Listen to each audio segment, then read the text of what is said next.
I put it on the calendar. Yeah. Boy.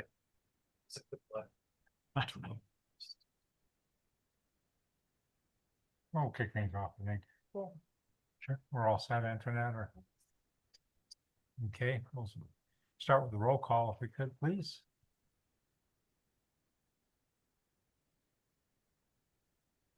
Katie Margaret, Souls. oh, Yeah, Margaret Ball. Margaret Souls. I'm here. Brian Cirkvenick, Joy McCoy. Bob Ganesi. Andy Miller, thank you. Call for a motion to approve the agenda. So moved. Second.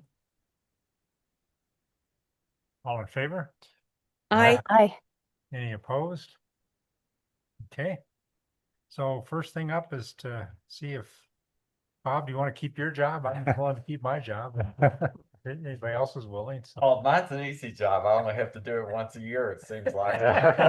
Well, you did a good job. Any input though from the commission or? I'm happy to have you You guys. guys are awesome. Stay in your You're spots. Great Fun. tag teaming.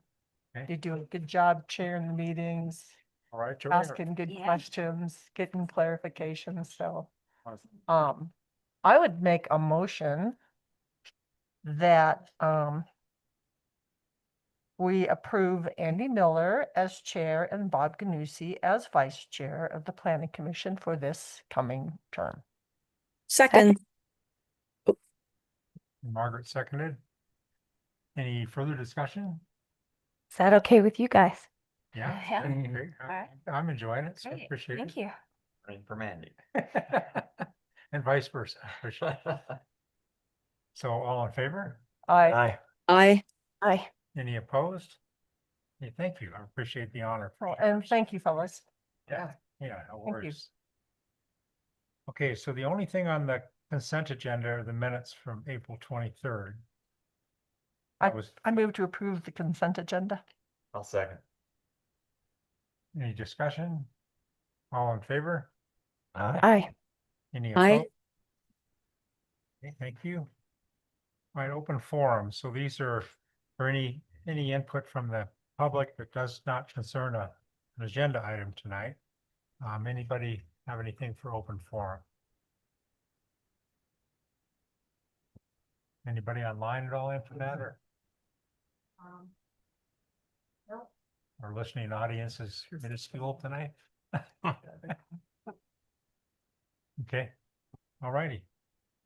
So we'll move on to a public call for a motion to open a public hearing and possible action on the Centrum condominiums, major site plan and final plat. I move to open public hearing. I'll second. Okay, any discussion? All in favor? Aye. Any opposed? Aye. Okay, open public hearing. So a report from the staff, good, And Alan will be leading this presentation. okay?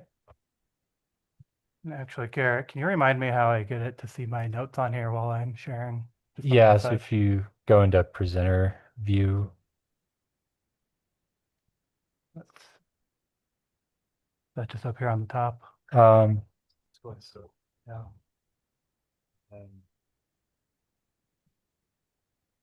So the walls are in the conference files. Yeah, it's gonna start. So I'm just gonna kind of click every once in a while. Yeah, happy to see that. Thank you everyone for the patience there. I'm Alan Sealiff, assistant planner. Tonight I'll be presenting on the Centrum condominiums, major site plan and major subdivision final plat development. So the overview of the application, this is brought forward by Out West Developments LLC as the applicant. Property owner is Fraser Downtown LLC. The location's at 150 Clayton Court, which is also addressed off of US Highway 40. It's the southernmost lot on Clayton Court, adjacent to Clayton Avenue, Clayton Court, and the highways. That's 3 street frontages on the site. The proposal is for 5 residential units and approximately 1,800 square feet of commercial space with some outdoor patio space. The zoning is Riverwalk, and like I said, the request is approval of a final plat and major site plan. Process for this development requires major subdivision for any development with 5 or more condominium, townhome, or apartment units, which this is. Generally, a major subdivision would require a preliminary and a final plat. However, because this development proposal previously came forward as a sketch plan, town staff was able to waive the preliminary plat in lieu of reviewing the sketch plan. And then additionally, residential developments with 3 or more units require a major site plan. So here's an overview of the submittal and review timeline for this project in particular. And then I guess just taking a step back even from fall of 2024, the town has actively had some long-term or long-range planning efforts on this part of town since at least 2017 for the downtown Fraser strategic plan.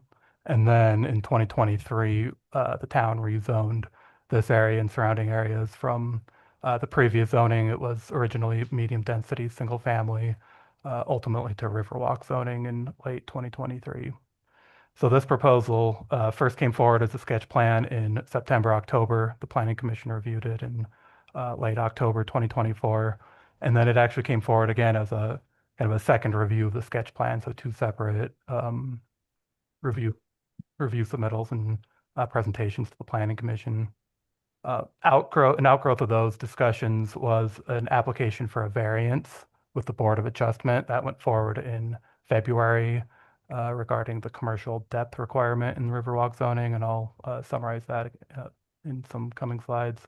And then the specific application kickstarting the formal review and approval process came in April, and then to today's meeting.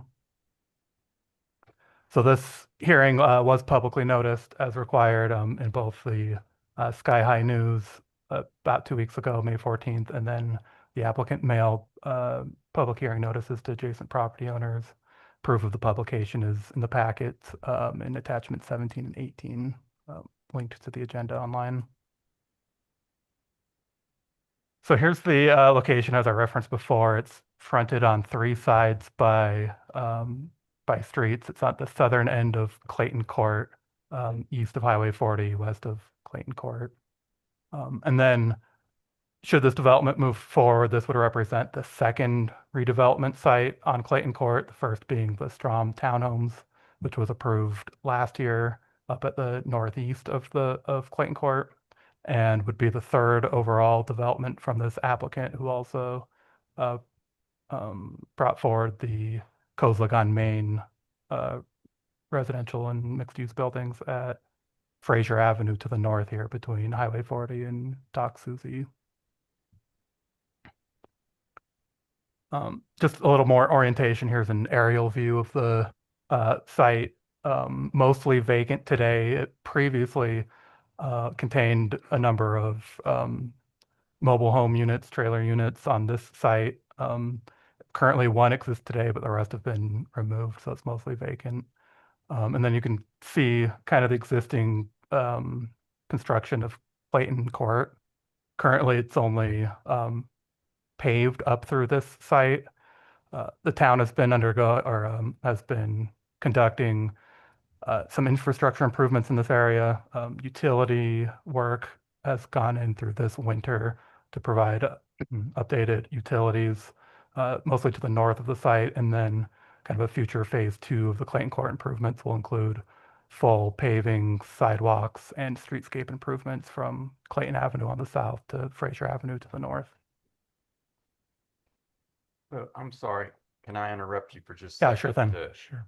To ask the question, you're showing here the entire lots 1 and 2. Correct. So this is a This very larger next area slide, that you're showing yeah. in the red boundary line than the area we're actually going to be talking about tonight, which is just lot 1. Exactly. So the subdivision piece of this will be formally splitting that lot into 2 lots, and then potentially a parkland dedication piece to the north. So that subdivision will be recorded covering the whole site of the existing lot. The image here on the right will be the specific development site plan for lot 1. So that's the only piece going forward at this point, with potentially future development on lot 2 to the south. Okay, thank you. So I'm gonna ask too, so that subdivision, is that assumed with the approval of this major site plan? It's a separate approval, but it's part of the same resolution. It's a major site plan and Okay, so it's in our final resolution. plat. I just. correct. forgot. Yeah, it's all part Okay, of the same Great, voting. thank you. They won't be separate resolutions necessarily. It'll be a combined item. Oh, that'll go to the town board? Right, correct. Gotcha. Okay, so yeah, as we were just discussing, here's the alignment of the proposed subdivision here on the left, and then specific development proposal on the right. Scroll down here. So this site on lot 1 here, which would be moving forward, would contain the development along Clayton Court, an access drive envisioned to be a shared access drive, potentially with lot 1 to the south, the way it's oriented, and then contains a town water well on the west side of the lot that restricts development to an extent. It plays into the drive aisle and kind of some of the allowed uses within it, but that's been part of the sketch plan review and discussions with town staff and how to accommodate that. The building itself is about 125 feet wide, 40 feet depth, and then it's proposed at 3 stories, 42 feet in height. The east side is going to have commercial space. The west side will be residential garages. So the residential uses will be on floors 2 and 3 with parking on the main level. And then the parking for the commercial uses is proposed to be accommodated fully with on-street parking on the new improvements with Clayton Court. And we'll discuss further in some of these coming slides. We've probably seen this street view. We've had this in some of the sketch plans and probably the variant. So this was Google Street View as of October 2023. There's been some changes, obviously, as the town has begun some infrastructure work in the area, but this helps show kind of the existing condition and then some of the elevation change. Photo probably doesn't do it fully justice, but Clayton Court is 8-9 feet below grade of Highway 40, roughly 1 story. You can kind of see the top of the existing trailer home there. The roof of it is roughly street level on the west there on the left side. So that gives you a sense of some of the topography and how at least phase 2 ultimately may integrate with the site, as phase 1 here is a little further north and doesn't necessarily front on Highway 40 as much. This rendering also was previously shared, so this was the rendering provided with the most recent sketch plan, street facing, obviously. Generally, during staff review of the sketch plan and discussions with the Planning Commission, no major design critiques or issues were discussed by staff and the Planning Commission. I'll go through in a slide later on about kind of formal review comments and requirements of the code, but generally, as the previous reviews have concluded that it's generally in conformance, the applicant hasn't provided any further revisions since last presented.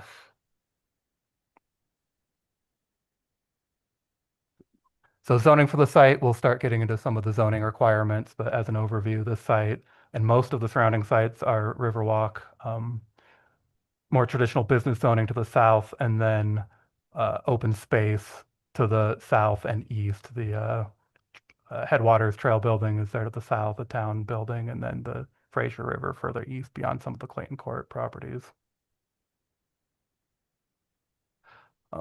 So as Riverwalk zoning, I'm going to go ahead and read the full intent statement just to give a sense of the type of development that the town is, hoping to see and encouraging in this district. So the Riverwalk district is intended to provide for development that fosters the creation of a high-density, walkable, mixed-use neighborhood, which will integrate Fraser's historic downtown with the Fraser River, generate opportunities for downtown redevelopment, affordable housing, and economic revitalization. The zone district is envisioned to have ground floor commercial positioned closely to the street to create a vibrant town center, On-site parking should be located away from pedestrian areas as much as feasible in order to activate uses along the street and the Fraser River and promote the walkable nature of the district.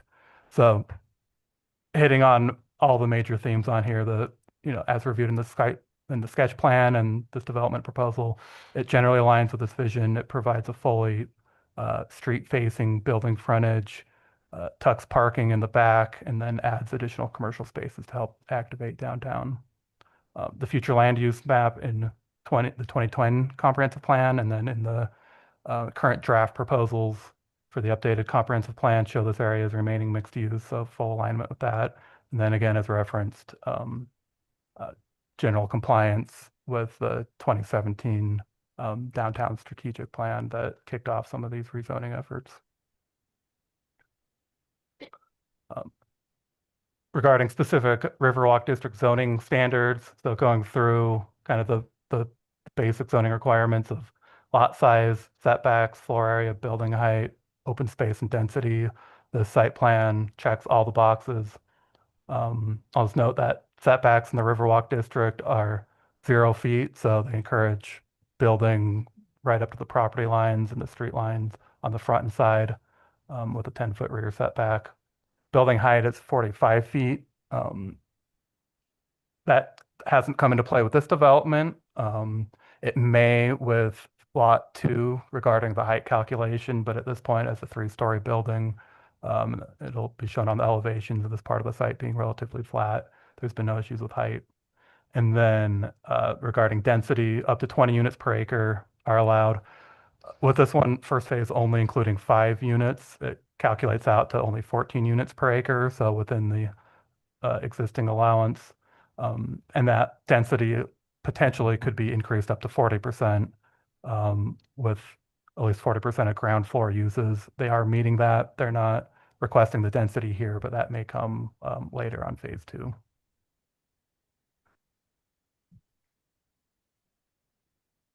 Okay. Regarding the additional language in the Riverwalk District about the commercial frontage, this is the one that what spurred the variance request in February. So we've reviewed this in pretty good detail already, but it requires at least 20 feet depth of buildings fronting Clayton Court or Highway 40 to include commercial uses, with some carve-outs for equipment and pedestrian vehicular circulation.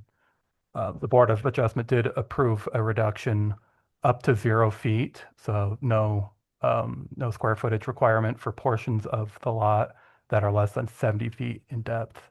And then it did include a condition of approval that some level of street level activation and utilize or achieving that commercial frontage requirement is achieved to the maximum extent feasible based on site conditions.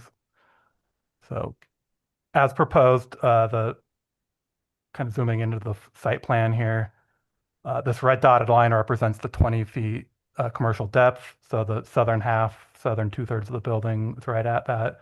And then right at that blue line that goes across the screen perpendicular is the 70-foot depth measurement. That's where the variance was approved to allow a reduced commercial depth.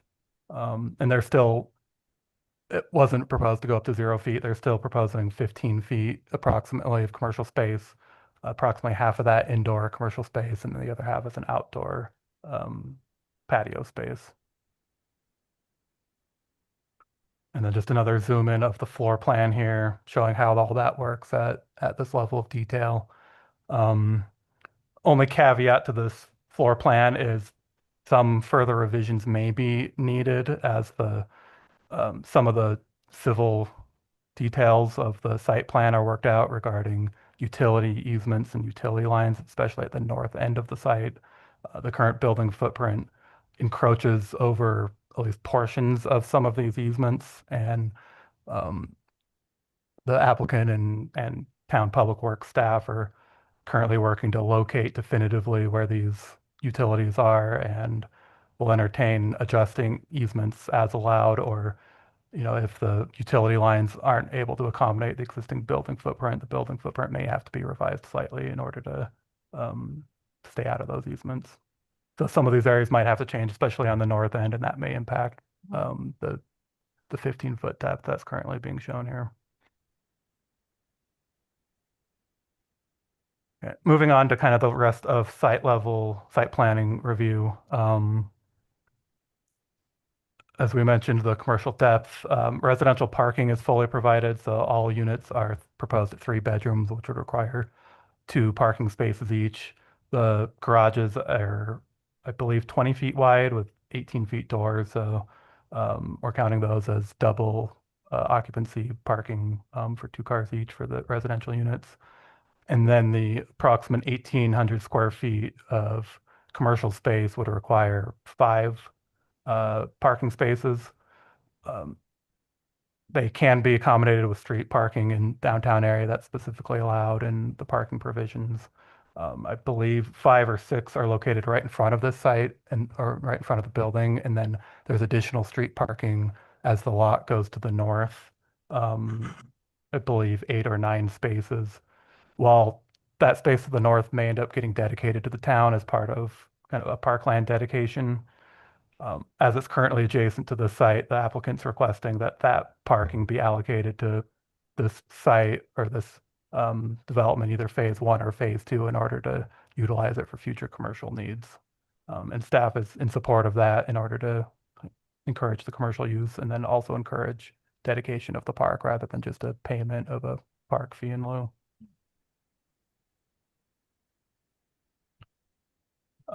Regarding other kind of nuts and bolts items, snow storage required at 3-to-1 ratio. Plenty is being provided. These areas may need to be adjusted slightly, especially on the north, pending final outcome of the utility locations and easement requirements, but there's no concerns that there won't be space as there's additional space to the south and to the west of the site. Open space, only 5% open space is required in the Riverwalk, and approximately 20% is provided, mostly just as a reflection of kind of the irregular nature of the site. There's some more unusable portions of the site. So additional open space is being provided. No formal landscaping is being proposed necessarily, but they'll be required to at least revegetate the site, any graded areas impacted by construction with a native seed mulch. Trash enclosure is being provided. A detail wasn't provided. That's one of the staff comments. They'll have to provide specific detail of the enclosure material, and then the location will have to be slightly adjusted to be outside of a 50-foot kind of protection radius of the town water well. And then a lighting plan was provided, pretty minimal, just first level building lighting, and then I believe it was 1 light for the trash enclosure. Staff didn't have any concerns on the lighting. Getting into the building elevations, these may be a little hard to tell kind of in the black and white, but some sample material photos are provided in the bottom right here. It'll include standing seam metal siding, some wood paneling, metal railing, obviously, with the patios.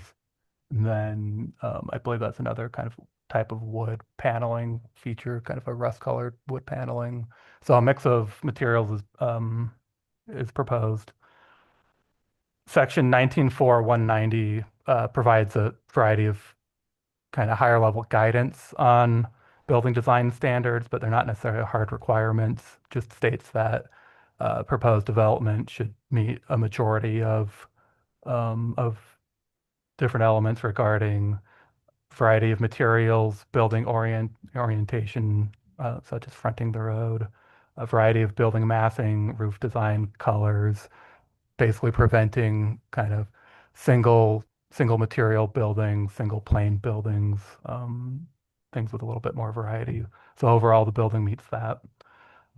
There's some additional language in the Riverwalk district, very specific regarding that building orientation, parking in the back, which we've already discussed. It meets those. And then additional kind of elements or features that reflect funky, eclectic character. That's a fun little addition in the building code. Pretty subjective, but no major red flags were raised through the sketch plan review of this previously. And then these slides are just the building elevations on the side. They can give you a little bit of a sense of the profile of the building, especially regarding the height, and then some of the architectural treatment on the drive aisle side or the north side. Staff has provided through the sketch plan and through this first review some additional suggestions to at least further meet some of the design guidelines in the section of the code, such as ground level masonry, some awning elements or pitched roof elements for at least patios or some portions of the building. At this point, the applicant has not updated anything or chosen to change them further, just based on it meeting the current requirements of the code. And then sounds like further investigation with their builder, who's going to be constructing this, advising against additional pitched roof elements that can have impacts to things like snow loading and snow melt at the street level. So if any additional design requirements or design elements are desired, those things should still be kept in mind. Just an overview of referral agency comments. Civil review remains on utilities and drainage. Pretty common for this stage of review, but those will be worked out through subsequent submittals. CDOT requires an approved traffic study. They've reviewed, I believe, drafts. The applicant's working towards it, but they haven't been granted full approval at this point. And then Mountain Parks Electric and Excel have some remaining comments regarding dry utilities. Kind of the last item to touch on is the land dedication element. So reference that the applicant is proposing to dedicate a portion of land on the north end of the site to satisfy the parkland dedication. So we won't be, if Planning Commission and Town Board ultimately agree and approve that, we won't be collecting any fees in lieu, but actually gaining possession of a small piece of property on the north end of the site. And then the applicants also requested that the school fee in lieu amount be based on a recent school district impact study that the school district commissioned and has approved early this year.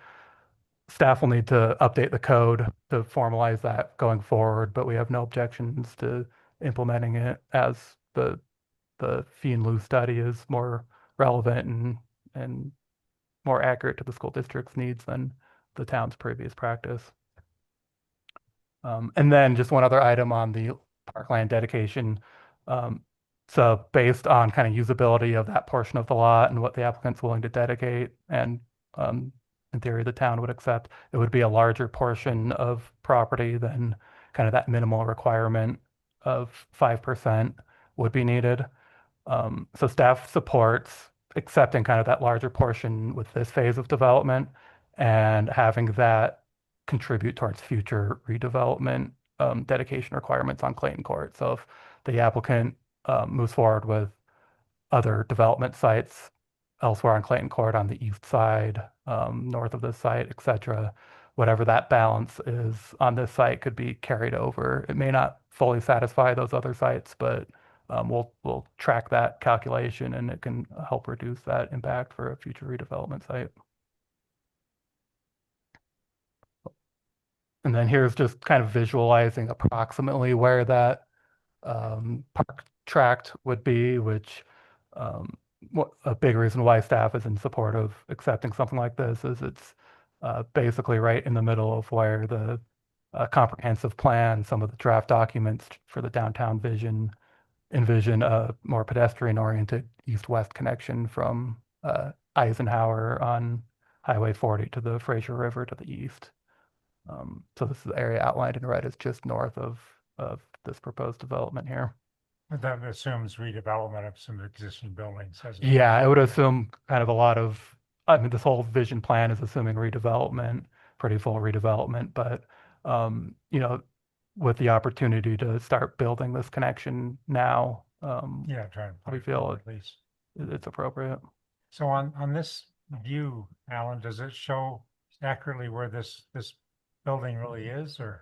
Yeah, this draft kind of preliminary concept plan, my cursor isn't pointing on there, but just to the right of the red box was updated to reflect the basic outline of this building. So it would be, That is about as far north, that building the building we're considering tonight has a northern extremity that's just about where that building is. I'm sorry, can you say that again? So I'm trying to visualize, because all the drawings you showed don't really show how it lines up with the other existing buildings. Right, But that building you've got the pointer on is the building we're considering tonight. correct. Excuse me, slightly different shape. But the north wall of that building is pretty much where the north wall of this building is. And you know, that red line is approximate. I can't guarantee it's exactly where that red line is, but it's generally in that location, give or location. take, probably 10 or 15 Things are feet. I'd generally say. lining up pretty well.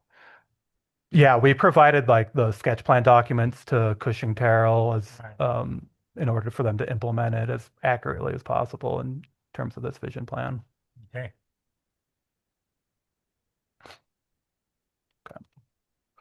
So last couple of slides here. For the site plan approval, there are 5 criteria that staff and the approval boards, planning commission and town board should consider as part of any decision.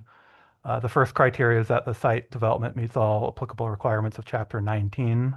And staff finds that it does currently. If there's any minor items to resolve, they'll be tracked as part of staff review comments and resubmittals.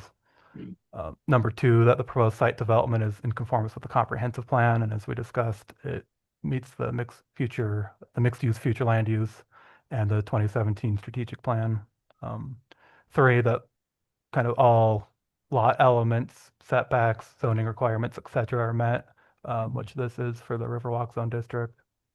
Criteria 4 talks about buildings and structures not infringing on easements. So as I've flagged or mentioned, at this time, the building footprint is in conflict with portions of some of these easements on the north end of the property. So either these easements will need to be adjusted, and those will be determined based on utility locations or relocations by either the town or the applicant, or the building footprint getting adjusted. So a little bit of an unknown at this one, and this is one where before this comes forward to the town board, we'd want a resubmittal following kind of full analysis and basically have this resolved before this goes to the town board. So there's no further information at this time then. Right. Okay. And then number 5, that the proposed site grading is consistent with the requirements and any applicable storm drainage criteria or master drainage plans. Again, there are still outstanding drainage comments, and the applicant will be required to address these moving forward. So with that, the staff recommendation is approval with conditions. We have 7 conditions here. And I will point out that we added a condition on here from what was posted online on the agenda. So condition number 4 is new from the version that you reviewed online. And that's just to reflect the parkland dedication being credited forward. So 1, town staff and referral agency comments to be addressed. That's a standard comment. Condition 2, reflecting that building revisions may be needed to reflect utility easements. We've discussed that. 3, that fee in lieu of land dedication is required, and that the school fees can rely on the school district fee in lieu analysis. So those are the ones 2 through 4 are more particular to this proposal. And then the rest of these 5, 6, and 7 are more of the standard ones regarding major checklist items being completed, execution of a development improvement agreement, and collateral as required, recordation of final plat with the development improvement agreement, and any additional HOA declarations. And then number 7, just stating that in conformance with town code, that the approval of the site plan would be valid for 1 year from whatever date that the Board of Trustees approves it.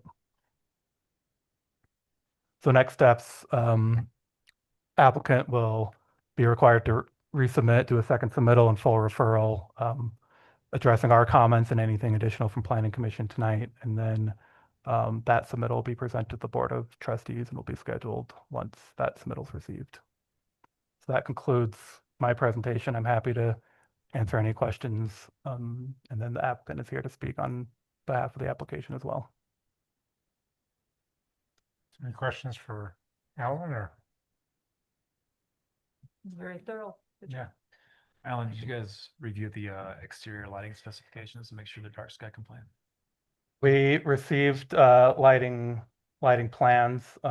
They generally showed conformance or stated conformance, but we'll anything that gets approved here will get approved or get reviewed in more detailed building permit submittals. That's when a lot of those final fixtures are verified with the building permits. Okay, if no other questions, we'll move on to the applicant. Good.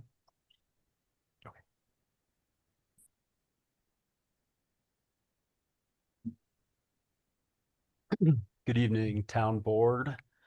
Kevin Rifkin with Out West Investments. Planning Commission. Planning Commission. It's been a long day. Thanks for taking the time and thanks town staff. This is not an easy project. We set out to kind of look at the urban infill of downtown Fraser about 5 years ago.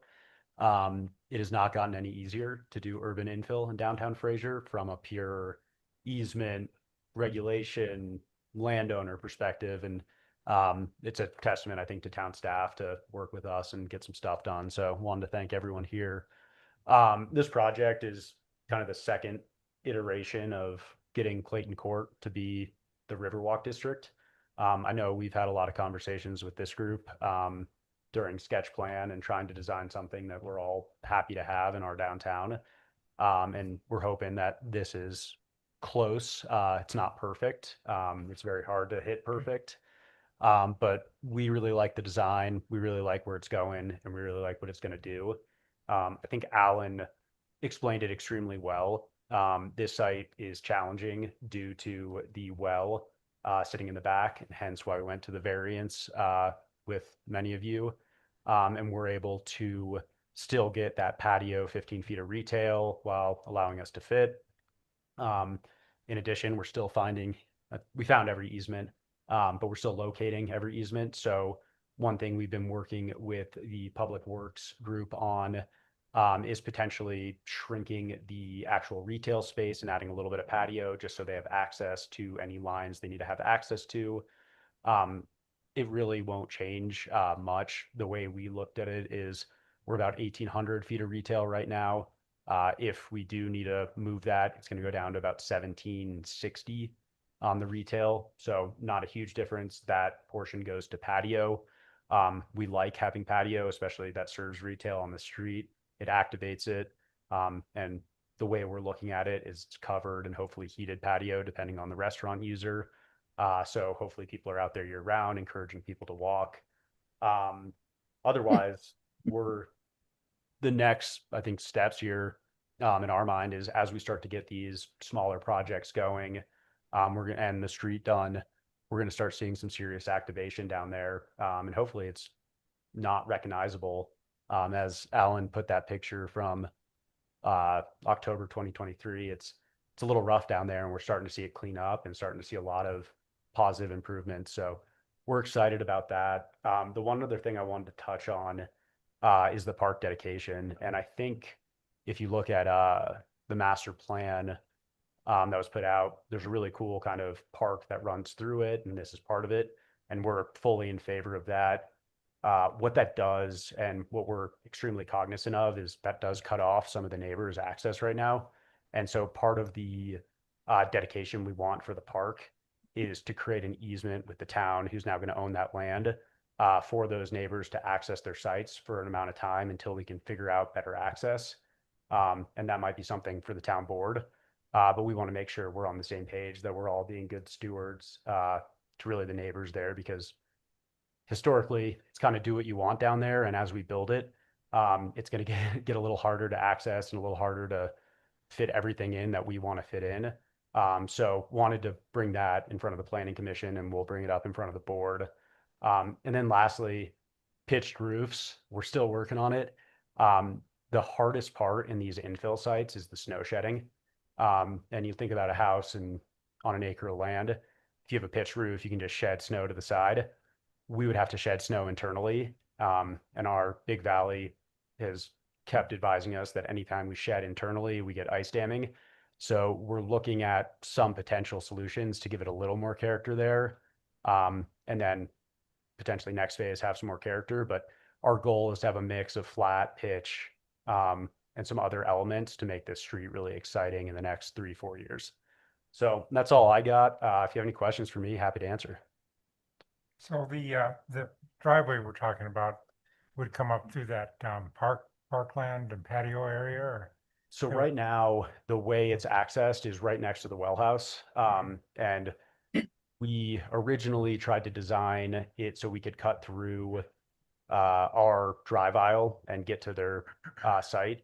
What we're finding is the way the street is designed and going to be drained, it drains opposite our site. So we had to prop our site draining the other way, which creates a different grade. So we've been exploring other opportunities to make sure those houses have access. I think there's a few ways we can all work together and get it done. Okay. But as we're starting construction here in 3-4 months, whatever it is, we just want to make sure that we're not cutting people off. And if we're giving land that they can access and you don't have immediate plans to build a park in the next 3 months, that it's access while we figure out a better solution. Well, and the park could be hardened surfaces too, and restricted access through the hard surfaces. So with bollards or whatever's necessary to keep the public from using it, but I think there's some opportunities there too. So Definitely. And ideally, as we look at main streets and compare them to other main streets, if we can create drive aisles behind the main streets, it's the perfect situation. Because I mean, you look at, I don't know, Telluride, you don't want the trash truck coming on Main Street. You want the trash truck coming behind Main Street. And that's what we're doing in this plan. But I think we can continue doing it as we expand on Clayton Court here. then as far as pitched roofs go, how about, have you looked at false fronts at all, or? So that's what we're considering right now. Yeah, And doing it to an extent that's not, I don't want to say gaudy, because I think eventually when you get too much false front, it looks like an old Western, like fake town a little bit. yeah. But the false front can look really good. No, the old Westerns are kind of cool. Yeah. So, But yeah, that's something we're exploring, and I think that's probably the solution going forward, is keeping the flat so there's no ice damming. But if you're looking at it from either side, you have a false front and it feels like it's pitched. yeah. And then on drainage, so I asked if Paul might call me today, but it was kind of last minute, but I'll get with him. I think we've really got to look at some other solutions to site drainage and treatment of stormwater, because I just hate to see you guys spending all this money on these contact type solutions to treat rooftop collection, basically. I mean, the stuff we're collecting for drinking water or for cleaning water up at the broom hut up off the rooftop, they're gonna have to feed into underground filter systems. And down in, I think I mentioned this at another meeting, Sterling Ranch in Denver actually collects all this rainwater and puts it into underground cisterns and uses it to irrigate their parks. We don't have to go to that extent, but we did the stormwater survey of the whole town, and our main problem is that our stormwater is basically treated site by site. And here down on Clayton Court here, we've got an ideal situation where we can deal with the stormwater at a centralized location down towards the end of the court, where it actually gets closer to the river. And so maybe if we looked at a fees in lieu of type situation, it would save the developers money. It would give us a pool of money to do the wetland or whatever solution we come up with for an engineered way to treat the stormwater on more of a neighborhood type basis. So, and also I just really hope we can avoid these underground filtration systems, because they're going to work fine for a while. They're going to get ignored. They're going to jam up with fine sediments, and then everybody spent a lot of money for nothing, and all the stormwater is going to do what it wants to do and run off on the surface anyway. And the rooftop collection too. I mean, some of that could be, creatively used to irrigate some of the landscaping that you guys are hopefully, landscaping's kind of been left out of this a bit, but there'll be some of that. So anyway, that's just some thoughts I had on that could help both save the developers money, but also help us approach stormwater on a more reasoned basis. So We would be extremely supportive of paying something or doing it not offsite, but aggregating 3, 4, 5 properties. It just makes so much more sense. basically all this runs to the valley pan on Clayton Court, right? Yep. Yeah. So all that Clayton Court's gonna run down to the end and it's all gonna join from everything else and mainly we wanna treat the water that's coming off of Clayton Court rather than off the sites, because the sites are basically fairly clean. It's the stormwater coming off the street that we need to worry about. And so this cleaner water coming from the sites would actually help mitigate that by diluting it and giving us a better opportunity that it's at least clean enough to be taken care of in a wetland type situation. So. Hmm. So just a thought on that. Maybe Paul, you guys could work a little bit on that. So. You're proposing flat roofs right now, right? Yep. And is there a problem with flat roofs? No, Is we it, love, is it just that the town prefers? just conversations with folks, and I agree. I think if we do all of Clayton and it's all flat, it's gonna be boring.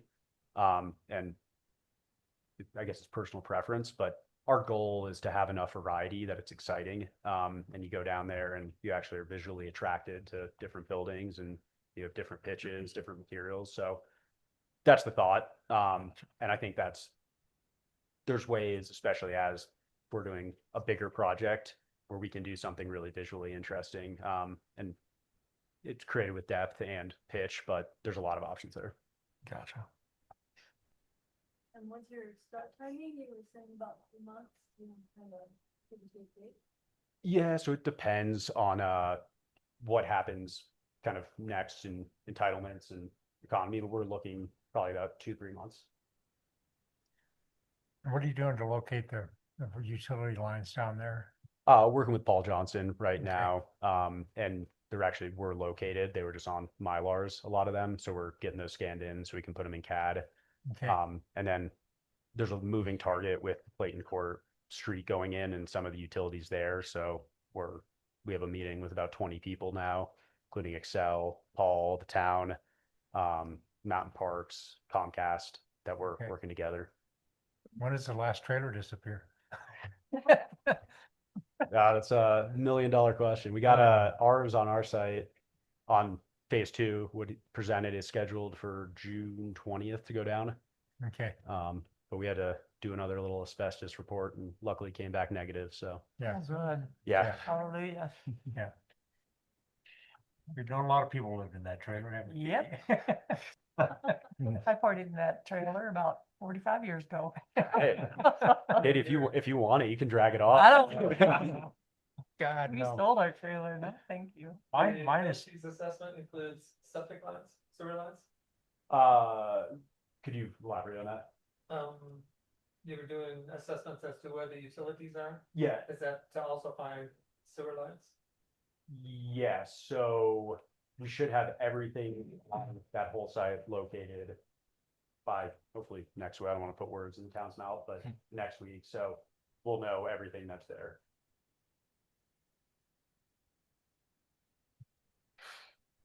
And there is going to be a traffic study for where Clayton Avenue meets Highway 40. Yep. So we have all the traffic studies done. Okay. We just think CDOT hasn't responded to our most recent one. But can we include that in the submittal? Yeah, there were a couple of different drafts and a more updated one, and maybe Okay. they hadn't seen the most updated one, but I know you guys provided that to us. Cool. We'll resubmit the most updated one that we're going to go forward with on the access permit, just so everyone can see. But not a lot of cars use it today. So Right. it's going from a very low number to a medium number. So it'll trigger likely some kind of access permit. Yeah, I guess peak season wouldn't really change too much Yeah. traffic flow on Clayton Avenue. Is there a sidewalk on Clayton Avenue going to be developed there? I don't think there is one now, but Yeah. in the plan. So in the master plan with the town, that includes that sidewalk, right? And that would front everything we're doing. Great. So that would be hopefully delivered before this, and be right up against it. So you're walking on a 8.5-foot sidewalk. Awesome. Thank you. I think also to clarify for Commissioner McCoy, the sidewalk connection from Highway 40 to Clayton Court along Clayton Avenue would be required as part of the Phase 2 site. Since Phase 1 doesn't touch that Clayton Avenue frontage, that sidewalk connection isn't required at this time. Okay, Yeah. thank you for clarifying. Mhm. Oh, yeah, see what you're saying. I was thinking Yeah. Clayton Court, not Clayton Avenue, but yeah, Uh, getting something there to connect everything, Yeah, that is important. okay, awesome, thank you. I have a question for you on parking. Um, so you have 5 condo units. You have 10 parking inside garage. So that meets the requirement for 2 cars for a 3-bedroom. Okay. What happens when they have visitors over? Do they use the parking on this parallel parking on the side street? And would that take away from people that are there for the amenities, restaurants, whatever your commercial space is? Yeah, it's a great question, something we've contemplated, and because ideally you don't want guests taking away from retail parking and then someone can't find a place to park. And candidly, I don't think it's going to be an issue in year 1, year 2. In year 5, it's definitely going to be an issue. And that's something we want to work with the town on is, hey, do we create 2-hour parking? Do we create some system that doesn't allow people to do that? Because the goal is, right, I mean, as we're looking at this from let's create a downtown perspective, parking is the enemy of downtown, which is unfortunate because Fraser is very car driven. And I think it's going to get better. But the idea is, hey, if you can only park if you want to have some friends over or have family stay with you, you can park here for 2 hours or 3 hours or between a certain amount of time, you're restricted.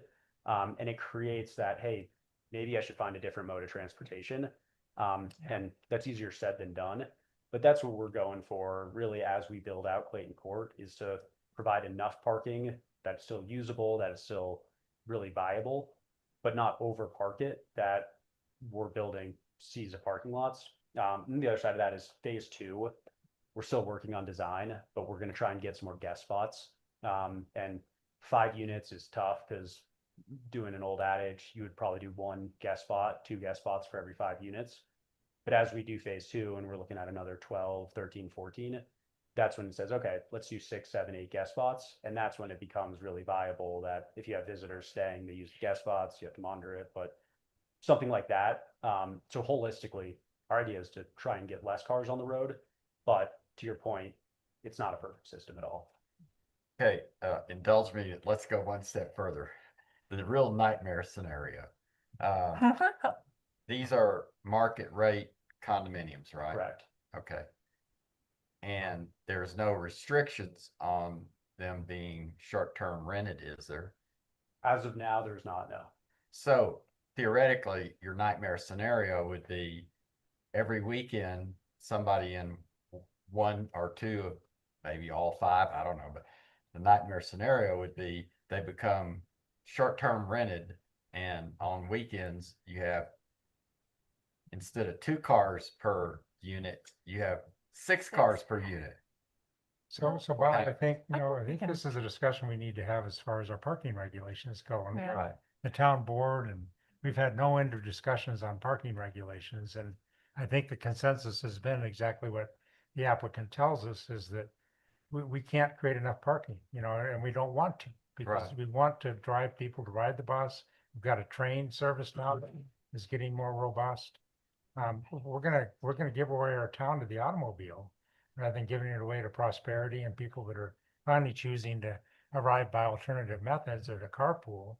So I don't know that this is a philosophical discussion. I Right. think that Well, maybe we need to have again. Yeah, and Yeah. you can make the restriction for any work, that they can only have 2 cars. Yeah. And that's enforced through CASA. Yeah. Or those guys, and so Yeah. they know in advance. It's They a can only have 2 vehicles. hypothetical, but we are always getting complaints about short-term rentals and, Yeah. Yeah, that's, tons of cars piling into a neighborhood. I agree with Andy on a though, weekend. that's So a I'm just- bigger Be discussion. thinking ahead enough to say, all right, so if there's going to be some HOA covenants associated with these 5 units, is there any language going to be included in there that says, if you're going to have multiple guests over, they need to find another place to park besides Yeah. in our retail space parking or behind your garage door. Well, those documents have to be presented at final plat with the town board, right? And Bob, we're definitely open to that, and I think you're exactly right to play devil's advocate there, because every Airbnb is gonna have, they're gonna try and sneak in 4 cars, 5 cars. Yeah. Yeah, I think the HOA documents will be important.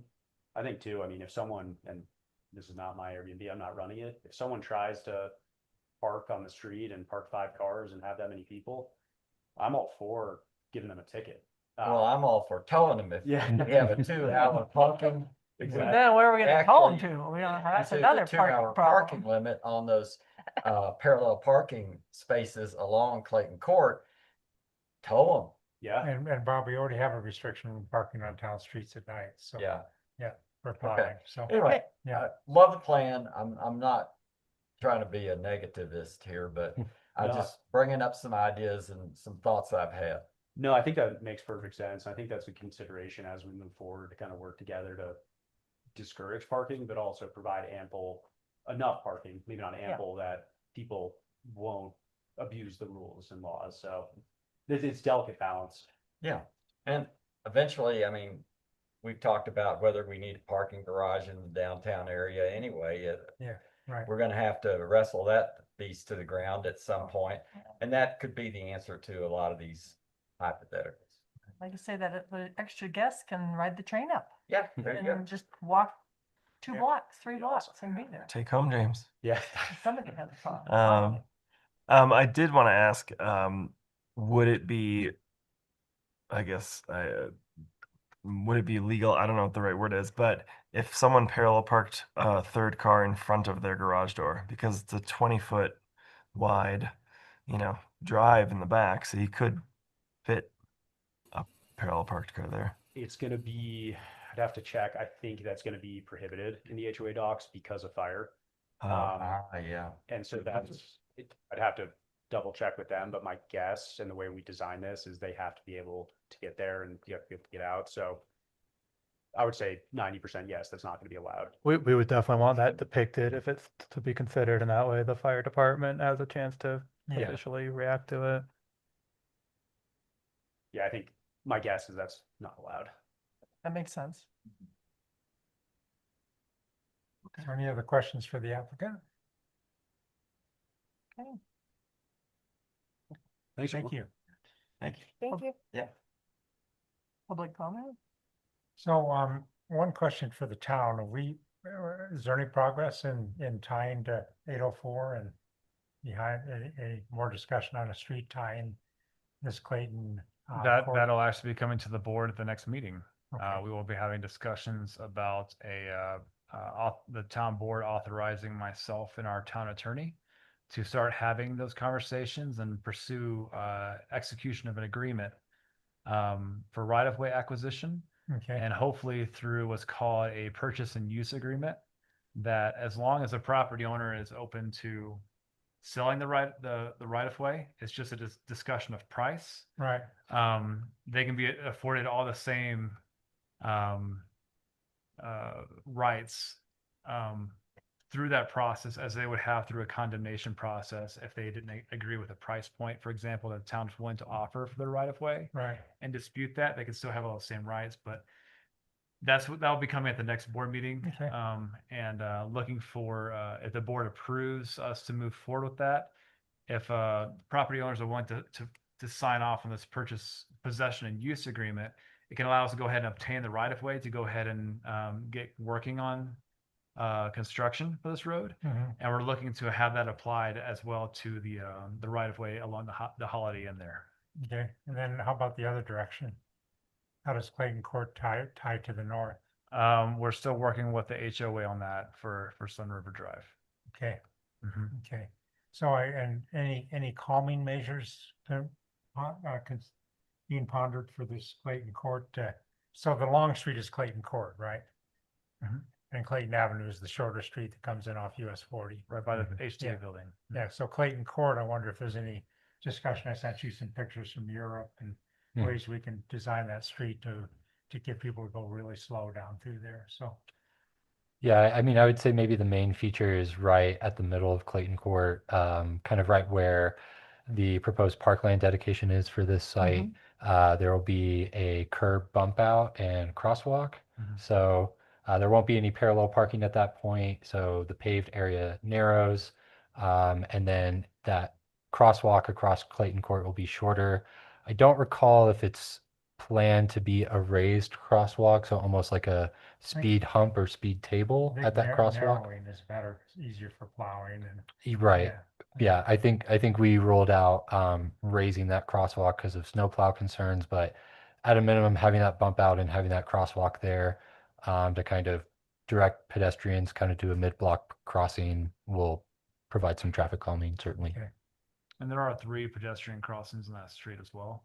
Are there? And Okay. I think that will help with that. And especially if we can install the same like crosswalk lighting beacons that we have on Highway 40 in downtown as well. Yeah. That'd be helpful. Yeah, it seems like, anything you can do to visually confuse drivers again, makes them slow down, so. Yeah. So, okay, it's good to know what we're thinking long-term, how we keep I mean, hopefully there aren't any cars down there, everybody's just walking around, but that's that. But if there are cars going through, then it's gonna be a tough place to go through, and it'll invite other paths for them to go if they're just trying to get from one place to another rather than destination downtown, so. Headquarters building a public parking area. You didn't know? Kind of want to park. The visitor center? Oh, It's- Headwaters Trails. Yes. Gotcha. Yeah. That's public. I think It's it's, a publicly owned building. I think the parking is attributable to the building itself. But there can definitely be some areas there that we can have marked as public parking. But you still want to maintain some reservation for parking spaces for the actual HTA folks as well. Right. But yeah, there's some work that needs to be done once we get further along with the infrastructure project as far as where public parking can be. And to Bob's point, centralizing that parking somewhere along Clayton Court, especially on the outer edges, would be fantastic to be able to close it off for like a plaza feel on Clayton Court. Yeah. And that's something that we're digging into as well. And Maybe they're arguing like you plan it all park and ride, park and walk, if designated large for space. Long term, I mean, that was some discussions we've had in the past. I mean, Breckenridge's approach is to charge a lot to park downtown. But then they have big parking garages outside of town that are paid for through seat tax on the lift tickets and free shuttle buses from those. And that does a couple things. It discourages tourists from parking downtown, but one of their big problems was employees park downtown to go to work. So this makes it so an employee will never park downtown. They'll always park in the parking garage and ride into work. So, yeah, so I think, long term, those are the kind of discussions we've at least had, because you want to, it's like, I think the applicant said that parking is the enemy of downtown. And it is, you want a vibrant, walkable space, and a lot of cars going through really detracts from that, so. has there been a particular area that a parking garage has been considered location wise? really just on the bookends of Clayton Court. We've talked about how the J&L property is well situated on Fraser Avenue and Clayton Court. That could make sense. I kind of wonder, yeah, if Engaging that property owner and we're working with them right now in right of way acquisition, and we'll be having conversations about, are you interested in what you want to do with your property, kind of thing. right over at Headwaters Trails Alliance Visitor Center, that parking lot space, if it was multi-level, it could be an option. We can look at that. We've been working with, I think Merrick's been looking at some different options there as far as what can make sense for parking and having the right dimensions for on-ramp and off-ramp for 2 ways of traffic to be able to get to a vertical structure. And it couldn't be in the back of that. That's the joy of the idea of putting these large structures outside of town and having people ride into town short distances. But that's why Breckenridge chose to do that, is because it kept their downtown intact, because a parking garage it's a big footprint. Okay. If you think about Winter Park, that's a fairly small parking garage, but that's a big footprint, so. Okay, let's, Anyway, so yeah, those are philosophical discussions for the town board. Okay. Tough questions they get to have, so. So any other comments, questions on that, on this? So I'm sorry, if you, do you want to, would you mind going to the podium and just, yeah, like, so Yeah. other people can hear you, the Yeah. folks that are listening in. Yeah. Speak up. and introduce yourself? Yeah. I'm Casey Beamer. I obviously own one of the buildings just in front on the Clayton, or on the, Highway 40, highway side, the smallest building. The one with the, access issues that we've been discussing. And I'm just curious that in the past, we had a bulk storage, snow storage spot, which was where the new building's going in, on the north end, behind, like right in front of the new building. Do you know what I'm talking about? It's like the river, and then there's a new building that's going up, and that was all snow storage, and then it's Clayton like this. Does that make sense? On the Where north the- side of, in it's the the public north art center it's end gonna go. of Clayton Avenue, or Clayton Street Court, I guess. Yeah, that piece of property was donated to the Fraser Valley Arts. The Oh, arts. okay. So there's no longer gonna be snow storage there? I think we have some pretty informal agreements with them. Snow storage is one thing. Our public works is very aware of the lack of and shrinking amounts of snow storage and having a Mhm. longer term plan. We've got places to put it. It just requires more hauling. Mm-hmm. So it's really just kind of managing that operation. But as far as that lot, especially in the summer, but also in the wintertime, we've tried to promote that for public parking until they're ready to break ground on that facility. Mm-hmm. Just to provide, again, to help address some of these parking challenges that we have on that side of the highway. Gotcha. But yeah, with snow storage, it becomes a little more of a challenge because it does require more man hours and more equipment and more dump trucks, loaders, things like that to load the snow into the dump trucks and to haul them where we actually have good snow storage. Yeah, and I can attest that most of the people that are on that street, they're utilizing some of that too, because, there's not enough snow storage in between the buildings. So sometimes that gets dragged out as well. And then, just to be honest, then the town pulls it down to that space. So it's already not enough snow storage. Right. So I don't know if you're aware of that, so good to know. Yeah, and it's something that we just have to work to address because we can't, our code has requirements for snow storage, and requiring private properties to provide for additional snow storage for the public is not their role. Right. But I can just, our public works team, they, twice a year, they have a snow management operations plan, the SMOP. And they review that and they talk about it and they alter that plan based on changing snow storage needs. Mm-hmm. And they do a good job, but they're always looking at ways to improve it. So every development that comes online obviously will impact snow storage to some degree. And it's just they continue to kind of alter these plans and their operations to best accommodate the snow storage needs. Right. But I understand the challenges down there for sure.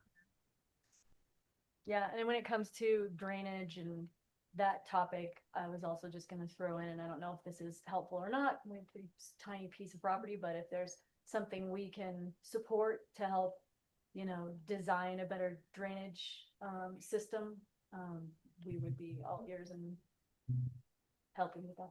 So you have the little gray building that had the laundry It was the facility in old it? It was the original post office. In Oh, Fraser. really? Yeah. That was, wow. Yeah, so That's it's the before I smaller moved here. building. What's that? That was before I moved I here. know, right? But it's the building that's directly south of the physical therapy building. Seth Sadler was in. Yeah. Yeah, Yep. Seth was in there, yeah. Yeah. Yeah, it was vacant, I think, for like 12 years or something. Okay. Yeah, bought it. So, yeah, so if we can be helpful in accommodating anything drainage wise on our property to help with the whole project. Thank you. Yeah, you've Thank been you. really Very helpful. nice. You've been really cooperative with all this, so thank you. Yeah. Yeah, that does bring up that curb cut up on US 40 that carries stormwater down into all this too. I know that's a real challenge, so. Remember, there's that one place close to the crosswalk where the curb is cut and all that, right by Yeah. Lowe's old fence there, yeah. Right. That brings a lot of water down into this area. It so, does. Yeah. Okay, any other comments from the public? If not, could I have a motion to close the public hearing?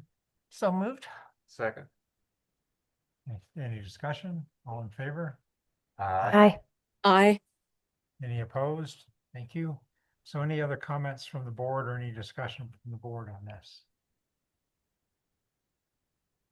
Call for a motion then? I'd like to make a motion to approve the planning commission resolution 2025-0501, recommending approval of the Centrum condominiums final plat and major site plan. And then there were a list of conditions, right? Yeah, and, the conditions are included. Yeah. Yep, in the resolution. Right. Second. Any other discussion? Was point 4 added? Condition number 4. Here, I can pull up the updated one. Well, it's like the mirror. Catches stuff like that. Somebody's paid you big bucks.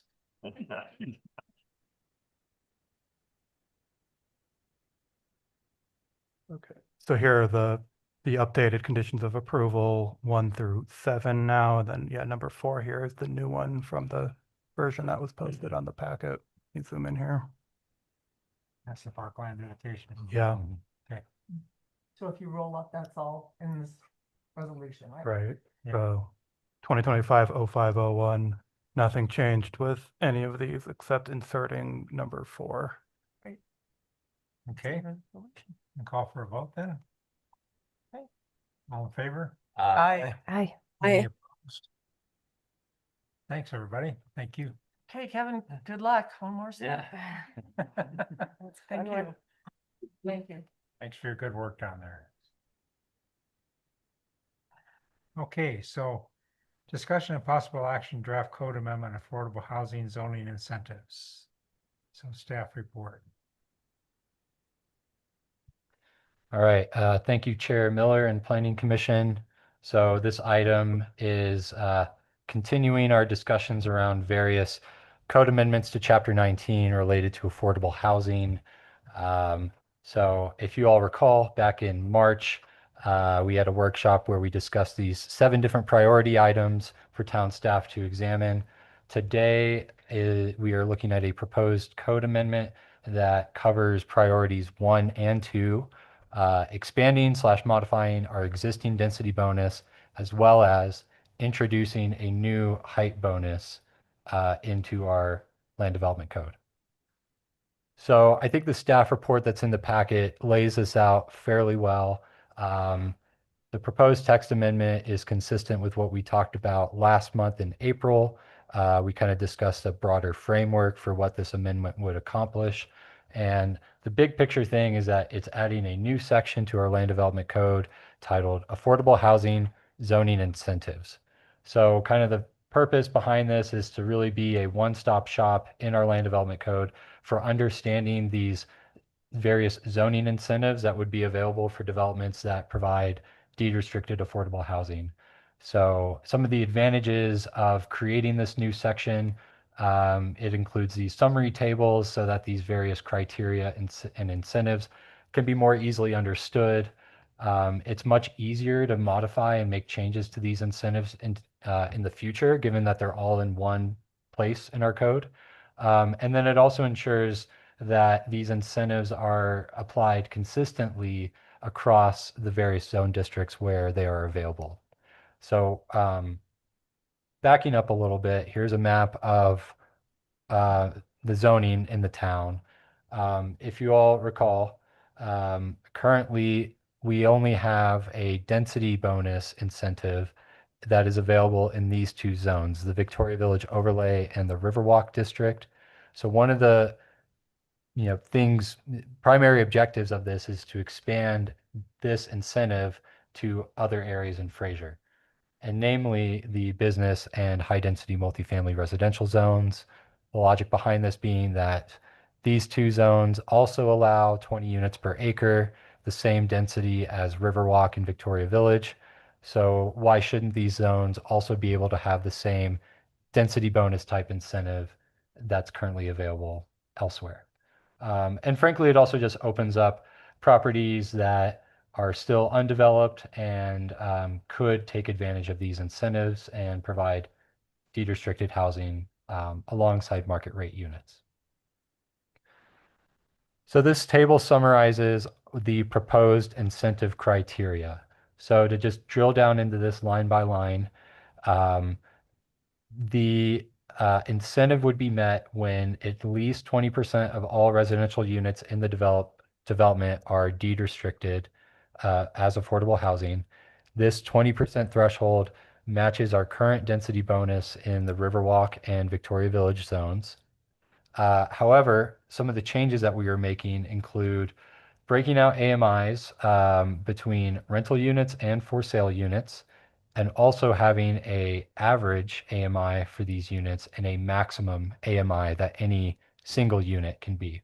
So I know we discussed this last month in April, but just to recap, the maximum rental AMIs of 140 and then the maximum for sale AMI of 160%. These align with DOLA's definition of affordable housing in a rural resort community. However, recognizing that those AMI levels are really quite high when you compare it to, a typical maybe Fraser Valley employee, that's why we are also imposing this average AMI level that's lower. And the average AMI level for rental units at 100% is lower than the current requirement in the Riverwalk zone of 120%. So we're kind of tightening up that incentive criteria a bit, saying that these deed restricted units have to be at least 100% AMI or lower on average instead of 120%. I also want to note that the requirements that apply in the Victoria Village zone are exactly the same as they are now. Essentially, given the average AMI of 80%, that matches what's currently in our code right now. What's also being added are requirements around the size and type of deed restricted units. So our code will specifically say that these deed restricted units shall be no more than 50% smaller than a corresponding market rate unit. So just for example, if there's a market rate 2-bedroom unit that's 1,000 square feet, then a deed restricted 2-bedroom unit could be no smaller than 850 square feet. The other requirement is that the bedroom to unit ratio is kind of the most concise way staff could think of, calling this, but essentially that ratio must be similar between the deed restricted and market rate units.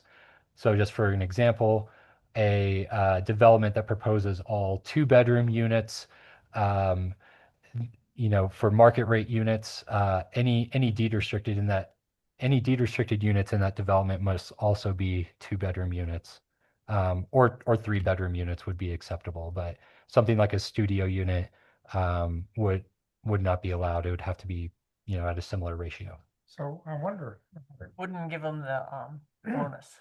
Correct. Yeah. I guess. Yeah. Certainly they could do whatever bedroom mix they want. But yeah. Bonus. Right. well, but I wonder though, I mean, if you're trying to create more smaller units that they're more affordable, could you tile this to square footage? We could. So staff is completely open to just having a square footage requirement or simply saying that. So maybe, I mean, affordable units are typically, you want more smaller units, I would think. And you hate to drive them to a lot of 2-bedroom units that are unaffordable because they're gonna be more expensive. And I wonder if you tied the whole thing to square footage, you'd make it pretty simple for everybody. 20% of the square footage of the residential development must be deed restricted to achieve the bonus. So you've got Would that be harder to enforce and figure out? It wouldn't. I mean, when you review a site plan, you have number of units and gross square footage? gross square footage per unit. I think that would effectively achieve the same thing, to just have the criteria in that first row just be 20% of the gross floor area of the residential uses within the development must be deed restricted residential units. You're gonna have a different mix, I think, when you're gonna, I mean, that's been the issue we've dealt with all the way along, is how do we get more small units that are really entry level affordable for couples or singles, as families are shrinking and everything else. And it really is pretty simple. You got 100,000 square foot building, you gotta have 20,000 square feet of that residential building as affordable units. So how would the square footage compare between kind of a standard two-bedroom unit to two studios? Depends on how the studio's laid out. I mean, you think of Paisley's studio where she has to put her bed up into the wall to sit down to dinner, you know? And some studios are bigger. I mean, it's just, it gets a better mix, I would think, so. But like I say, we don't want to leave it, well, you're talking square footage again. Yeah, Perfect. yeah. I think maybe staff's only concern with that approach is then we might only see smaller units. It's hard to say. I guess it's ultimately up to the developer and what makes more sense. Does it make more sense for those deed restricted units for there to be more of them and for them to be on the studio to one bedroom side? Or does it make more sense to provide fewer deed restricted units that are 1 to 3 bedrooms? It's a market thing. I mean, I think the developer's gonna have to decide what he's gonna be able to market in the way of affordable units. So, and they're gonna have a better sense if they're good. I mean, we get that lecture from Clark all the time, and I think it's true. They need to have a good sense of what the market is, so. Well, I think that's certainly something we could still incorporate if the planning commission would like to still pass this resolution today. That could be added as a directed change to this language. Yeah, it'd Um, be nice to, we put a lot of time into this. It'd be nice to get this Yeah, set you bet. so that Sure. we can Yeah. clean it all up and Yeah. let it go. And I would imagine too, I'd imagine too that a developer, if they decided they wanted to throw in a couple of studios for, they could come to the board and say, can we do this instead and have us still qualify? Well, you wanna make the regulation work without having a lot of special requests too. Right. This could be an either or too. You could base it on square footage or base it on the language you have here. That'd Yeah. be up to the applicant, so. Well, And like I say, that would be an easy amendment later. Yeah. I kind of like the idea of square footage, at least have the either or option, you Mhm. know, in the regulation. I like the idea of square footage because that takes away this deed restricted units shall be no more than 15% smaller in gross floor Right. area than corresponding market rate. So it says, like you said, 20,000 square feet on 100,000 square feet. And it's up to the developer to figure out whether those are 3-bedroom, 2-bedroom, studios, And how big the one units, bedroom, how big the units are gonna and be. how big too. the units are Yeah. gonna be. And it would seem to me that it gives them more flexibility, and they probably would wind up having more units that would be deed restricted, units Yeah. that would be deed restricted. Anyway, just, Yeah. sorry to come late to the party here. No, it's okay. Good idea, though. Good idea. Yeah. Yeah, staff has no, That's what you get for going on vacation. yeah, we did miss you at that April meeting. So a quick question about this methodology here. If it's 20% of square footage to be deed restricted, I guess if you're the developer, maybe you're more or less interested in providing more units for affordable housing, but if you're the developer and you're trying to keep your costs down, you may be looking for a 3-bedroom unit's cheaper to build than 3 studios with 3 kitchens and 3 master Sure. bath. Yeah. Or can you market it though, Michael? That's what they're gonna ask themselves too, so. Yeah, I mean, I think you got a pretty good, you got one right here. I mean, I'd ask about, what they've seen for a wait list for these types of things. And I think you've got it kind of the full gamut, but, just thinking about both sides of the coin there, if you're looking at 20% of square feet, you could be actually promoting larger units versus Yeah. a number of units based on the number of units in development. Just want to throw Right. that out there. Just Yeah. that's where my thoughts go. But we leave it to the market too. I don't know. So, yeah. There's always something. Yeah. Because kitchens are expensive. and Yeah. Master bathrooms are expensive. Yeah, Yeah. that's Yeah, true. they are. That's That's a true. very valid point. Yeah. Keep it to the either or, then it. So is there a term on the deed restriction as far as how long it has to last? So what staff is proposing is that these deed restrictions be in perpetuity. This is how our current density bonus has been applied. In the one example, it's been used with Kozlug on Main. Again, that had 2 deed restricted units in 315 Fraser, and those covenants or deed restriction agreements, they were in perpetuity. Okay, right. Well, good work. So talking through what these incentives would be, because they would not just be to residential density. So what's being proposed in this amendment is that if you meet the criteria, as we previously discussed, then you then receive these incentives. So there would be no maximum residential density. However, the development must conform to all other zoning and site design standards. Currently, what's in our code is a 40 unit per acre density. So kind of just a doubling of the maximum allowed from 20 to 40. What staff has proposed is, that's kind of a arbitrary cap. Why not just allow as many units as could fit within the site, subject to all these other zoning standards?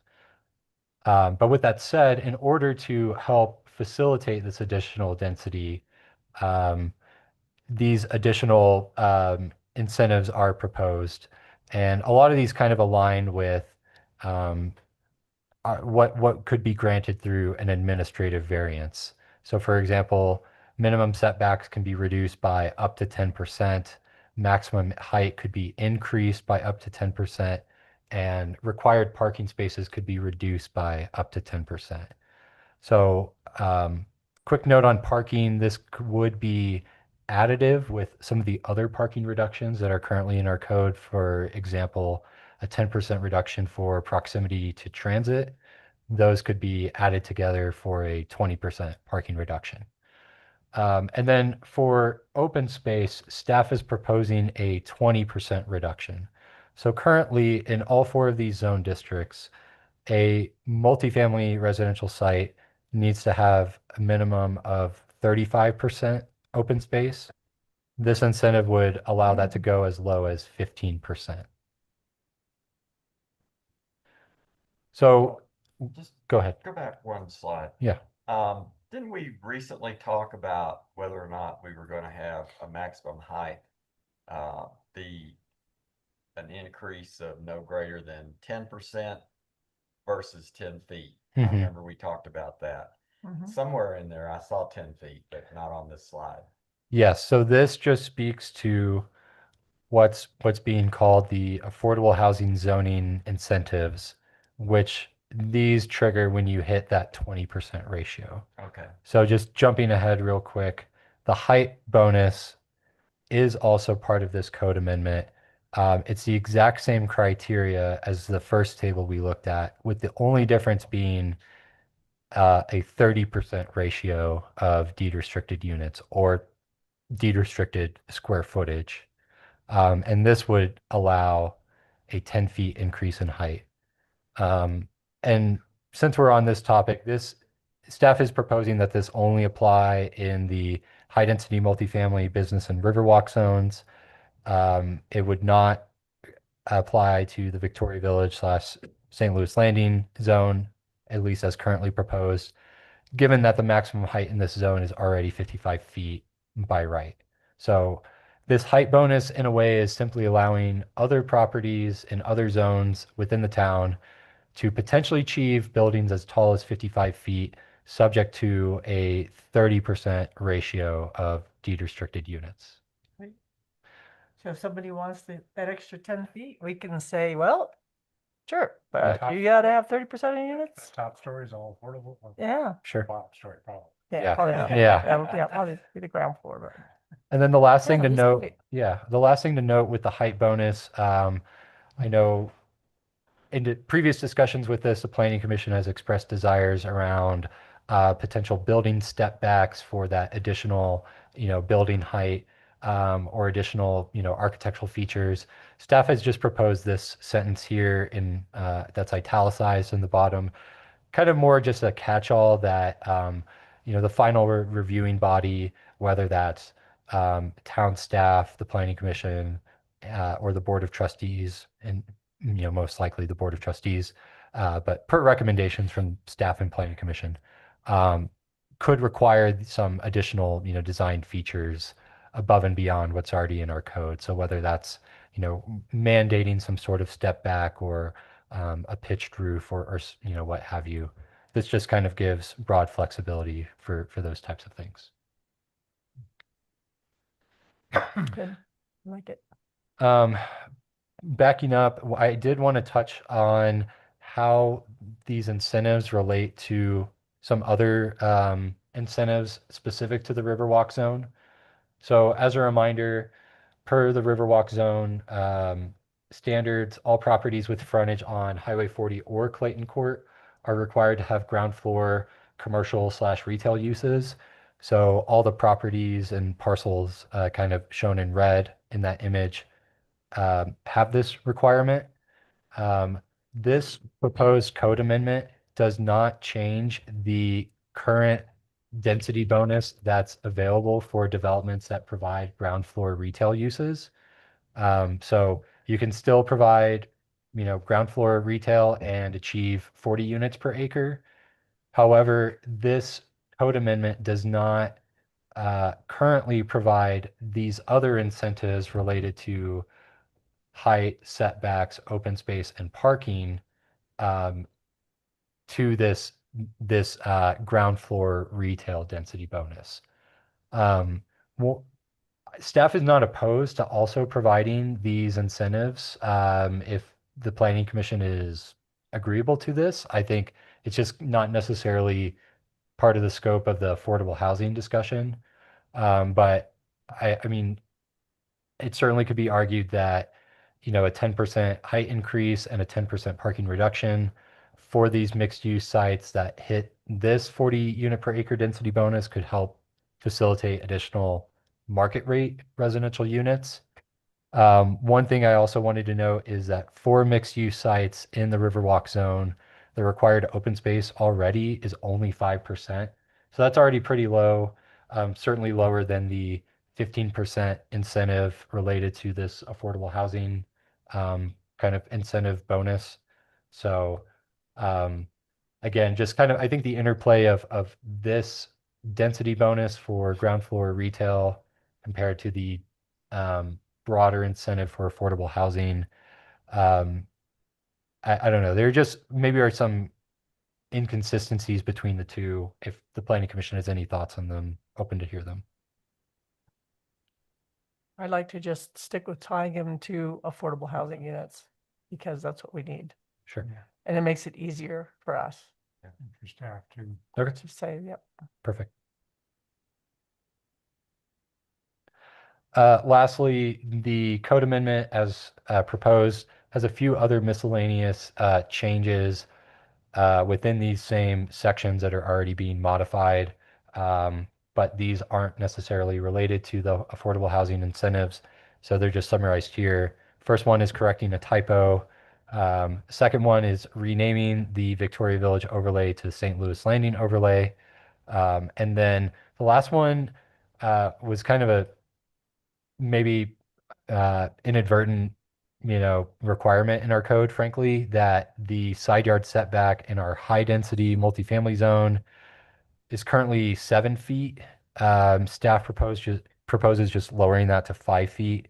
The table below summarizes those side yard setbacks for residential uses in all our various zones, and you can see low density single family, low density multifamily have a 7 feet side yard.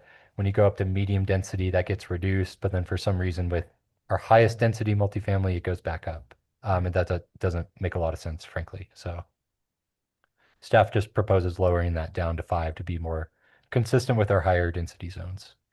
Was that where the typo was? Because I think it said 75, so maybe there was something to do, maybe it was 5? So you might be thinking of the way the code amendment is written. It has like a strike through for existing text. Yeah. So I can pull up the Word document afterwards, but You don't need to, I just thought, it was just a thought. Yeah, yeah, it should just be a strike through for the 7 and then an addition of the 5. okay, Yeah. thank you. So again, staff recommends that Planning Commission approve PC Resolution 2025-0502. This would recommend approval of the broader code amendment to the Board of Trustees. That code amendment would be approved during a public hearing and via an ordinance. Alternatively, the Planning Commission, again, if you want to have more time to make some of the changes that we discussed, we can revisit the matter in June. But certainly, we could still advance this up to the board and staff can make some of the changes that we discussed, namely the square footage ratio. So this concludes my presentation. Any discussion from the board or? I think if you add the either or in the language, then it would be up to the developer to make that choice and wouldn't require any extra legwork for the town staff or planning commission or board of trustees. On square footage, you mean? Square footage versus how many bedrooms. I think Michael's point is well taken too, though, that because kitchens and bathrooms are so expensive to make, that might drive, but I kind of think, I don't know, I think the market would drive things too, but that's something for the town board to talk about. Yeah. Oh, thank you. Any discussion from the public at all, or?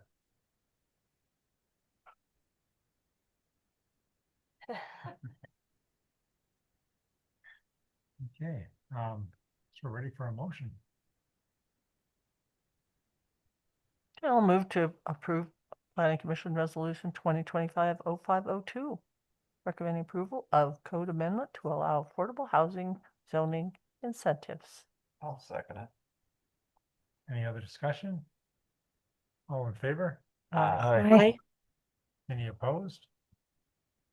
And Thanks. kudos to staff. Yeah. Because I know you guys worked really hard on this, and Sarah It's a has lot. spent a bunch of time on it, and getting these regs cleaned up and putting everything in the same place. It's a great improvement. Yeah. So Safe. thank you. Saves staff time, saves heartburn Right. at the board level and. Yeah, And and hopefully for projects. drain brain for people that log in to Yeah. try to figure out where to find stuff and what's what. Yeah. Yeah. A little bit. And I also want to say, besides the kudos to the staff and working through this over the last 2 to 3 months, and we've been talking about this. I think we should all pat ourselves on the back a little bit. Kudos to us because we're doing Agreed. something proactively, Yeah. as opposed to just approving development plans as they come to us. We're actually making changes for the better, and we're not having to wait for the updated plan for the town to do so. Yeah. We're taking issues as they come to us, and we're seeing repetitive issues, and we're saying, let's fix that. And we're doing it. Yeah. It's good Great. for us. Good planning. Yeah. Thank Garrett Okay. and Well, team. Thank you all. It's I'm a glad you said collaborative that. effort, and I appreciate you all working with staff to implement these changes. Speaking of being proactive, I would like just to throw something out there. As we've shared before, our mayor, Brian Zerfinick, was able to attend where Governor Polis signed the deal for Mountain Rail. That'll be coming next year, next July. Next November. Next November. I apologize. And just encourage you to walk around that area near the Amtrak station and along Eisenhower and think about that area a little bit. Yeah. And it's just great to walk those streets. Sandy, I know that you're there all the time, but every time I walk around these areas, I see something new and think about something different. Brian and I also had the opportunity to kind of walk through the Amtrak station with Ron and kind of looking at some things and trying to think about the future here. And especially with the increased utilization of rail, which I guess was much higher back in the 80s than it is now. So it sounds like that may be coming back. And looking at how to best accommodate that area that is, I think, in a great alignment with CDOT's plans with the Mountain Rail and Bustang and Amtrak.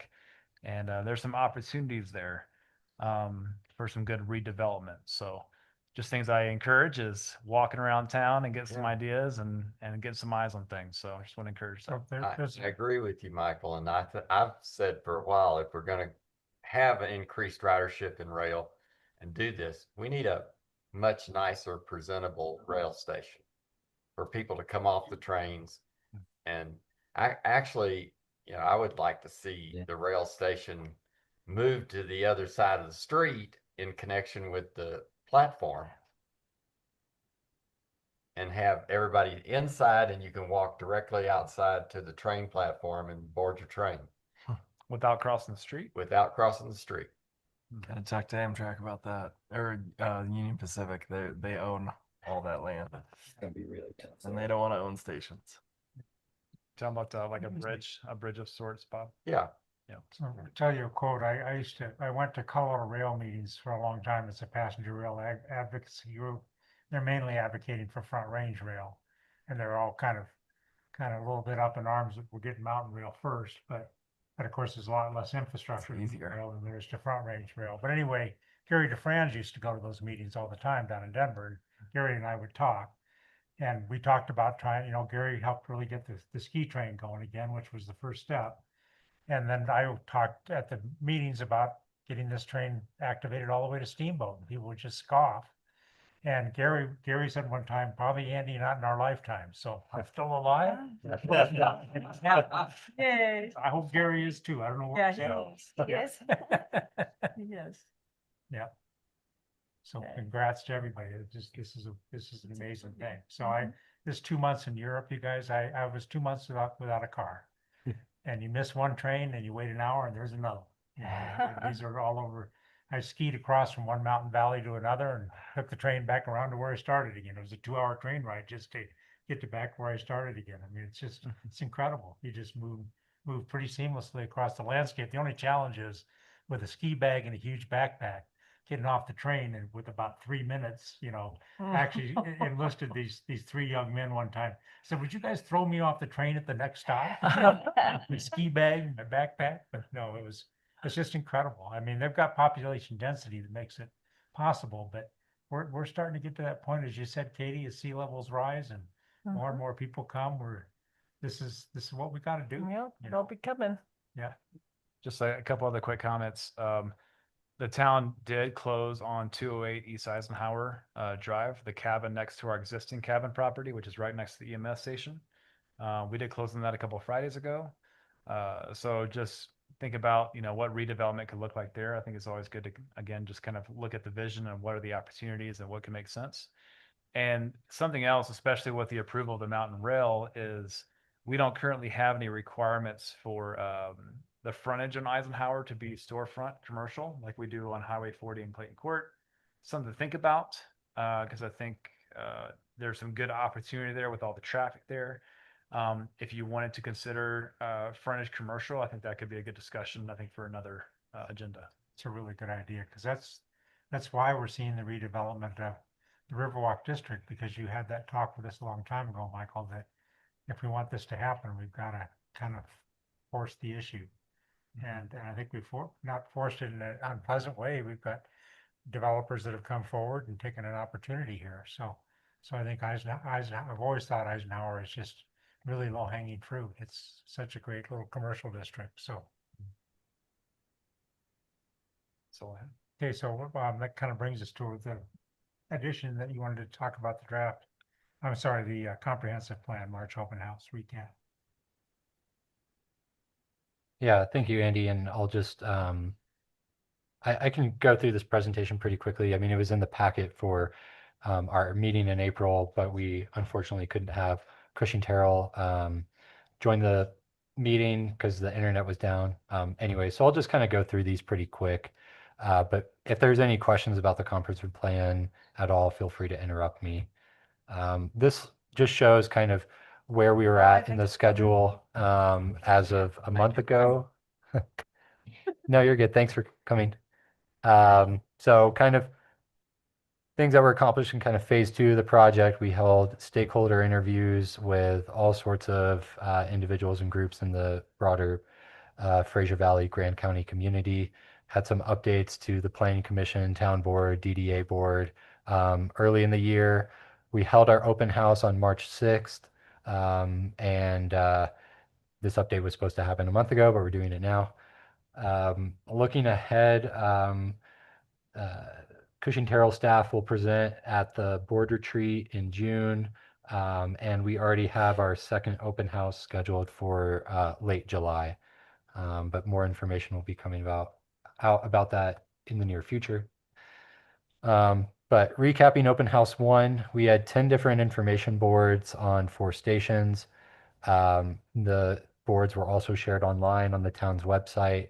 We did what I feel like to be a pretty good outreach campaign. I think hit the mark better than for our first outreach event last summer in having, a press release and an advertisement in Sky High, had it on social media, um, the town newsletter, and I did a brief interview with KFFR on the radio.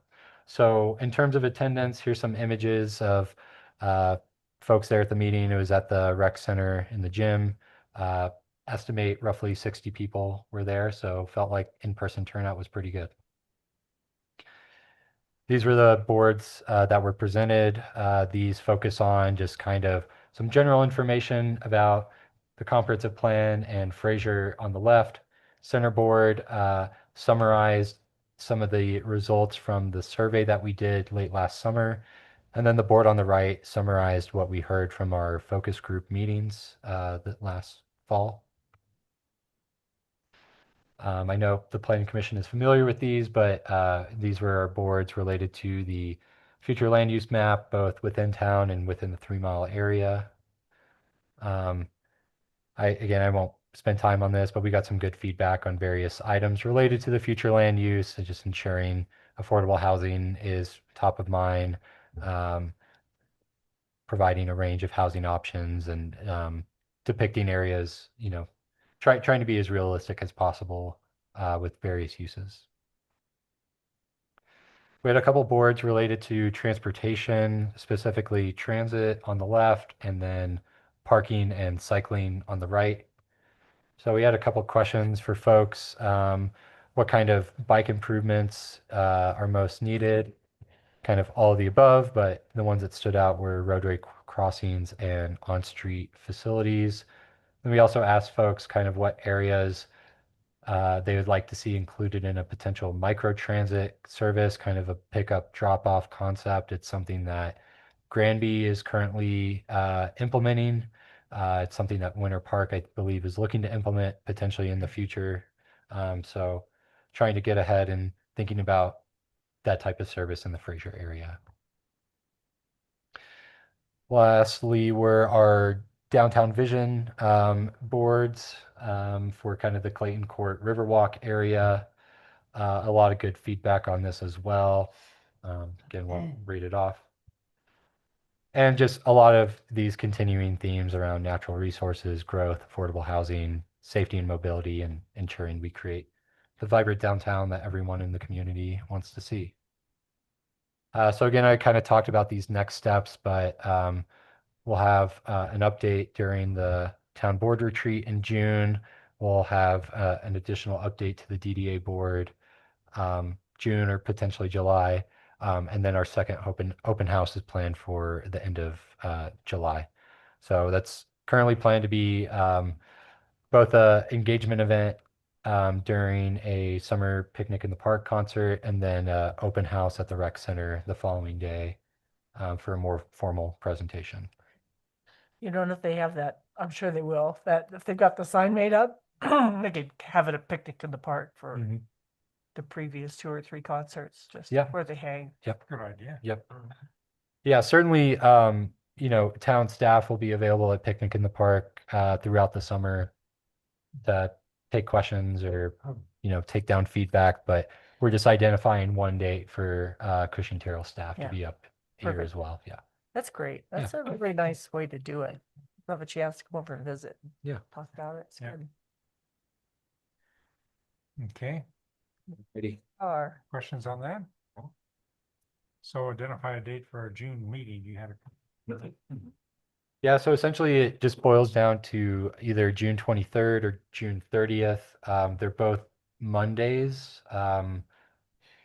So far, I hadn't heard any objections from anyone on the planning commission to either of those dates, but in terms of town staff, Michael would be unavailable on the 23rd, Antoinette would be unavailable on the 30th, but I think either way, staff could make either of those dates work. Right now, we're not anticipating any land use applications coming forward, but just want to keep up the momentum of some of our Chapter 19 code amendment type items and discussions around that. So the two dates again were June what? 23rd and or the 30th? 30th. But the So planning, I will right? not be in the country on either of those dates. Sorry. Okay. I won't be available on the 30th. Yeah, 23rd then? Yeah, I can do either. Okay, either one's Yeah. fine for me. 23rd will work for me. Yeah, me too. Okay. Okay. Then we'll plan on the 23rd and you will be missed, Margaret. Thank you. Have Yeah. a wonderful adventure. Yes, I am going to Africa. wow. Ooh, that's an adventure. It is an adventure. Which part? Well, I'm doing a photography workshop in Namibia. Nice. So yeah, I'll bring So some. work. You're going to be working. Yes, well, I am writing it off. It is work. That's good. Good I'll for bring you. back some photos. Wonderful. So any future agenda items or any other business from the board? No? Okay. Call for an adjournment. How to adjourn? Second. All in favor? Aye. Hi. Thanks. everyone. Bye. Safe travels, Margaret. Thank you. Bye, everybody.